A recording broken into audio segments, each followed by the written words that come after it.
আসসালামু আলাইকুম ভিউয়ার্স। আজকে একটা ভিন্ন ধরনের টপিক নিয়ে আপনাদের সাথে কথা বলবো। বিষয়টা হচ্ছে ইজিপ্ট মানে মিশরের স্টিকার ভিসা।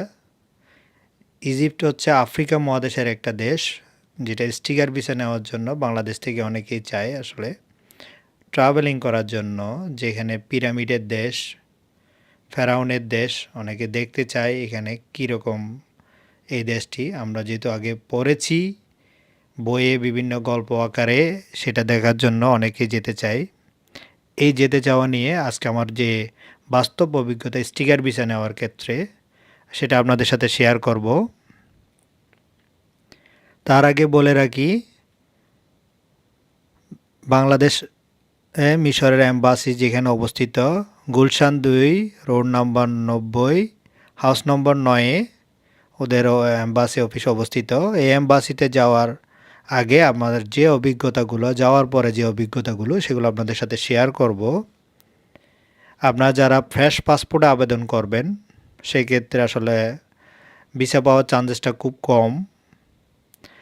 এক্ষেত্রে যাদের 3-4টা দেশ 5টা দেশ ঘোরা আছে, তাদের ক্ষেত্রে কিন্তু অনেক সময় প্রায়োরিটি থাকে। যেহেতু আপনি অ্যাজ এ ট্রাভেলার ট্যুরিস্ট হিসাবে যাবেন, ট্যুরিস্ট ভিসার জন্য আবেদন করবেন। ট্যুরিস্ট ভিসার ক্ষেত্রে কী কী রিকোয়ারমেন্ট লাগবে তা আপনাদেরকে আমি জানাচ্ছি আমার এই ভিডিওতে। যেহেতু আমি নিজে আবেদন করেছি, ভিসা ফর্মটা আপনি চাইলে ওদের অফিস থেকে অথবা ওয়েবসাইট থেকে কালেক্ট করতে পারেন। ভিসা ফর্মে আপনার যে যাবতীয় তথ্যগুলো, ব্যক্তিগত তথ্যগুলো, ফ্যামিলি তথ্যগুলো দিতে হবে। সঠিকভাবে পূরণ করে সাইন এবং ডেট লিখে ফিল আপ করে জমা দিতে হবে।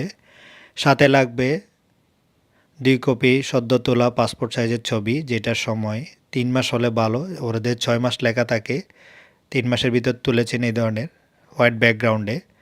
আর ওদের পাসপোর্টের রিকোয়ারমেন্ট হচ্ছে মেয়াদ থাকতে হবে মিনিমাম 8 মান্থ, মানে 8 মাস। আর রিসেন্ট পাসপোর্ট কপিটা সাথে দিতে হবে, মেইন কপি না, ফটোকপি। অরিজিনাল ব্যাংক স্টেটমেন্ট এবং সলভেন্সিটা দিতে হবে। ব্যাংক স্টেটমেন্টে আমি যেটা টাকার পরিমাণ দিয়েছিলাম বাংলা টাকায় 6 লাখ অ্যাবাভ ট্রানজ্যাকশন দেখিয়েছিলাম, ব্যালেন্স দেখিয়েছিলাম। ট্রানজ্যাকশন যেহেতু আমার কারেন্ট অ্যাকাউন্ট অনেক লেনদেন ছিল।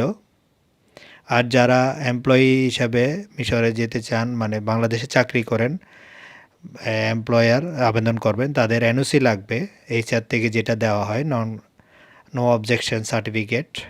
এই ক্ষেত্রে আরও লাগবে আপনার ফ্লাইট বুকিং এবং হোটেল রিজার্ভেশন কপি। আর যারা আগে বিভিন্ন দেশে ঘুরেছেন, তাদের পাসপোর্টের যে ভিসাগুলো আছে এবং ইন আউটের সিল আছে, এগুলো ফটোকপি করে সাথে জমা দিতে হবে। এক্ষেত্রে আপনাদের জমা দেওয়ার সময় কোনো টাকা পয়সা দিতে হবে না। ওরা যাচাই বাছাই করার পরে আপনাকে, যদি আপনার ভিসা অ্যাপ্রুভ হয়, তখনই ওরা টাকাটা আপনাদের থেকে নিবে। এক্ষেত্রে সিঙ্গেল এন্ট্রি ভিসার ক্ষেত্রে আপনার লাগবে 7,000 টাকা, মাল্টিপলের ক্ষেত্রে 10,000 টাকা। গুরুত্বপূর্ণ যে টপিকটা আসলে, যারা ঢাকার বাইরে থেকে, বিভিন্ন জায়গা থেকে, দূরে যাদের এই এম্বাসি, তাদের জন্য আমার এই আসলে ভিডিওটা আজকের। কারণ হচ্ছে আপনারা জেনে রাখা ভালো হবে যে জমার দিনগুলো এখানে এম্বাসিতে, মানে ফর্ম জমার দিনগুলো আলাদা করে দিয়েছে ওরা। রবিবার, মঙ্গলবার, বৃহস্পতিবার 11টা থেকে 1টার ভিতর ফর্ম জমা দিতে হবে। এর 1 মিনিট পরে হলো আপনার কোনো রিকোয়েস্ট এখানে কাজে আসবে না, ফর্ম জমা নিবে না।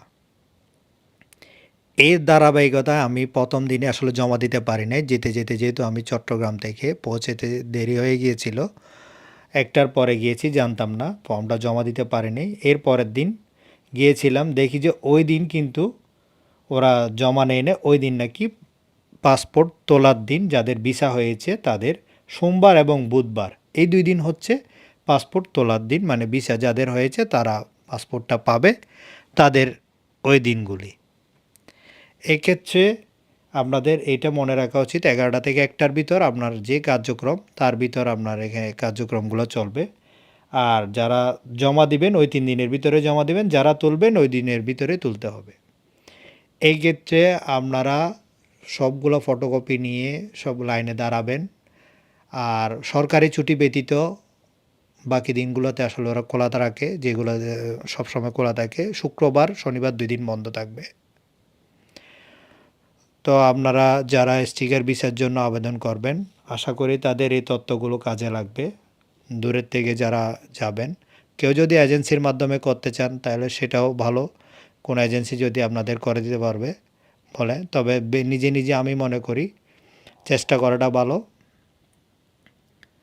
যেহেতু কোনো এজেন্সি কাউকে ভিসা দিতে পারে না, এগুলো আপনার নিজের যোগ্যতা দিয়ে আপনি ভিসাটা পাবেন। ওরা যাচাই বাছাই করে দেখবে, তারপর আপনাকে ভিসা দেবে। তবে সশরীরে গিয়ে যোগাযোগ করবেন। আমি ১ মাস ২ দিনের ভিতর ভিসা পেয়েছি। ২৫ দিন একবার যোগাযোগ করেছিলাম, ভিসা আসেনি। এরপর আবার গিয়েছিলাম, তারপর বলে যে হ্যাঁ আপনার ভিসা আসছে। মেইন পাসপোর্টটা নেওয়ার পরে আপনাকে একটা সময় দিবে, ৫ দিন, ৬ দিন, ৭ দিন। ওই টোকেনটা নিয়ে আপনারা ওই যে ডেটটা লেখা থাকবে ওই ডেটে যাবেন, দেখবেন আপনার ভিসা চলে এসেছে। তো আপনারা যারা মিশরে যাবেন তাদের জন্য যদি প্রস্তুতিমূলক এই ভিডিওটা যদি কোনো কাজে লাগে ভিসা নেওয়ার ক্ষেত্রে, তাহলে মনে করবো আমার এই ব্লগের সার্থকতা। আপনারা লাইক, কমেন্ট, শেয়ার করবেন যাদের এই তথ্যগুলো হয়তো প্রয়োজন হবে। বাস্তব অভিজ্ঞতা থেকে শেয়ার করলাম। আল্লাহ হাফেজ। এই ভিডিওটা যাদের কাজে লাগবে নিশ্চয়ই লাইক, কমেন্ট, শেয়ার করবেন।